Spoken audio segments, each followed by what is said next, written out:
Hey everyone, welcome back to Northside Baseball. Ethan and Brandon here to continue discussing everything going on in the Cubs world right now.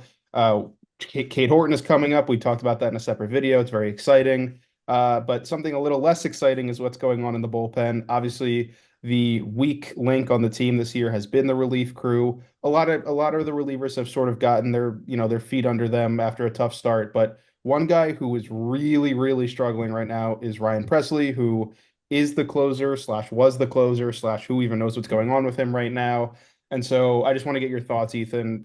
How do you feel about Ryan Presley and the way he's been struggling so far this season? Yeah, it's really unfortunate because early in his career, when he was with you know, 2013, when he prime Ryan Presley, when he's with the Twins, right? Again, you can always say when they're young, they're at their best. But again, this is what the Chicago Cubs are kind of known for. They get players when they're a little bit older, and they say, "Look, you're a veteran player." It's a tale as old as time. And I think now, at the age of God, how old is Ryan Presley now?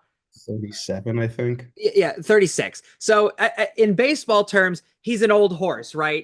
He's Mhm. getting up there in age and he's not performing like everybody wants him to. It's no surprise out of me. And it's what I will also say is that it's disappointing to watch because all of 2024, what we spoke about was that all of our kind of innings in the beginning, maybe innings 1 through 6, things were always going, everything was coming up great.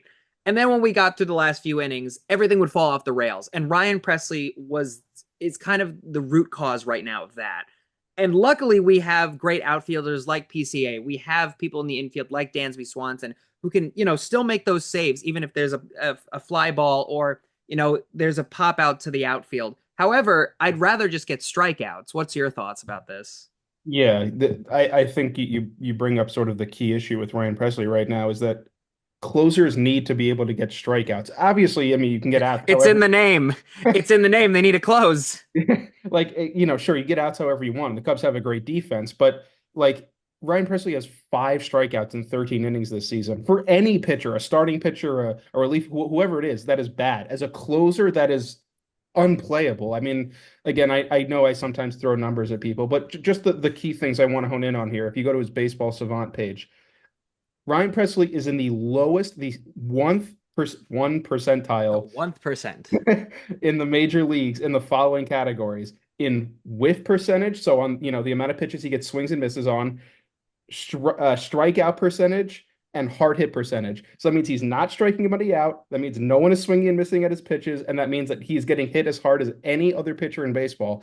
His changeup, I kid you not, is the single worst pitch in baseball according to WOBA. Like it's a joke how bad he's been. And again, this is something that we talked about, in the offseason when the Cubs traded for him. Sure, it's nice that the Cubs get a veteran guy who's had a lot of success with the Houston Astros in recent seasons. He's a good arm to have. But there's a reason he lost the closer job in Houston. It's not just because they signed Josh Hader. He's not a closer anymore. And the fact that the Cubs traded for him as like their one big relief move this offseason is why we're in this situation right now. They didn't want to give Tanner Scott the money that he was worth, and he's doing great for the Dodgers. They did the same thing with Kirby Yates, and he's doing great for the Dodgers. They didn't want to trade for one of the other star closers on the market.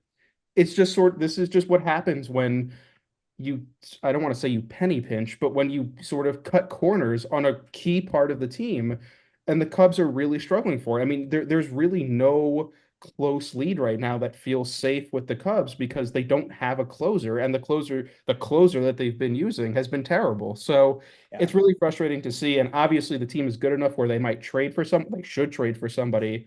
But overall, I do think it's about time that Ryan Presley, I'm not going to say he gets DFA'd and kicked off the team, but he needs to be out of the closer's job. I think the funny thing is even outside of the Cubs cinematic universe, if you want to call it that, is that in many of the top baseball teams right now, whether you're talking about the Red Sox, the Orioles, even the Mets, I don't know why I'm pointing out the Mets specific. I meant to say the Cubs, but the Mets, the Cubs. I think one of the biggest problems for those teams in particular right now is the pitching is the pitching lineup, whether it's our starting pitchers or the closers, right? There's problems galore with these teams. Or I think, and that's the problem with the staff, right? They go, okay, we load up on power hitting threats and defensemen, and that's great. And we completely forget about our pitching staff at the end of the day. And now we run into these problems where it's again, it's like, oh, we'll pick up one guy and we'll see what happens. And we picked up him and we picked up Ryan Presley, and now again we're falling off the rails where again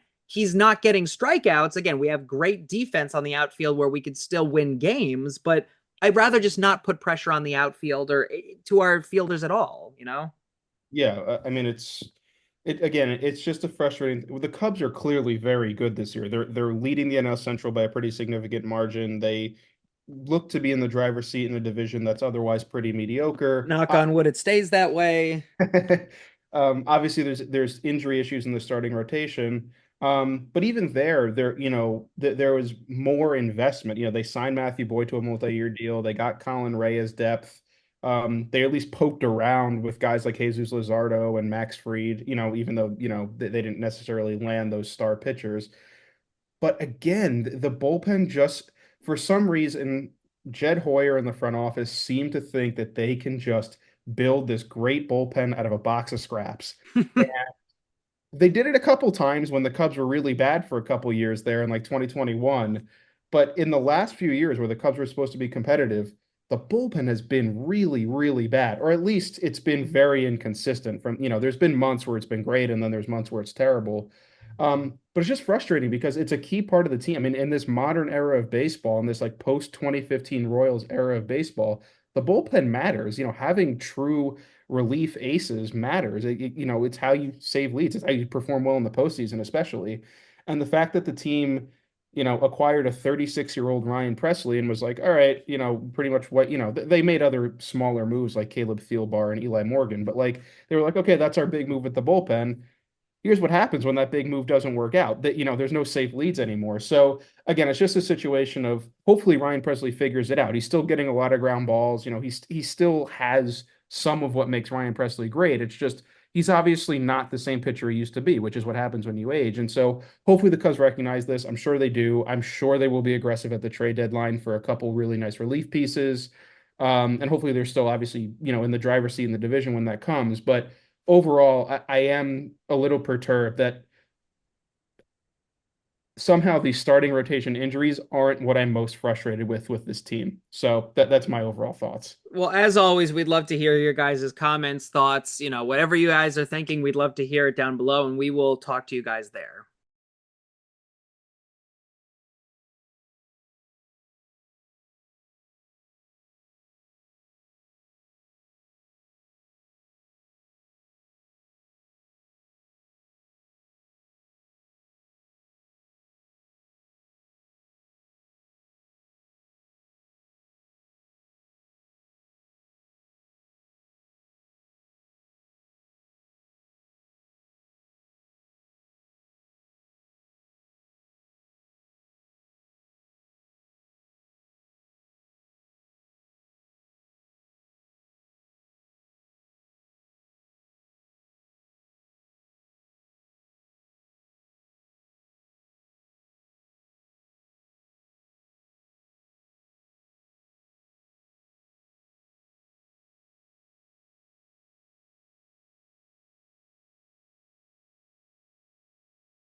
Hello and welcome back to a very, very interesting Northside Baseball video. Now, last season, we talked about the devil of baseball himself, Angel Hernandez, leaving the baseball diamond one last time. And now we have a Cubs fan, a major Cubs fan, a Chicago native in the Vatican, Leo the 14th, aka Robert Francis Prevost, the new Pope. is a Cubs fan. And Brandon, I want your thoughts about this. Yeah, it's I mean, obviously there are more significant implications to the fact that the first ever American Pope, or the first, there is an American Pope finally. Obviously there are political and huge religious ramifications to this, but in terms of Cubs baseball, this is pretty fun. I mean, he grew up on the south side of Chicago, so you might think, why isn't he a White Sox fan? And it's because obviously the White Sox are, They I'm suck. they suck. And so obviously he chose right.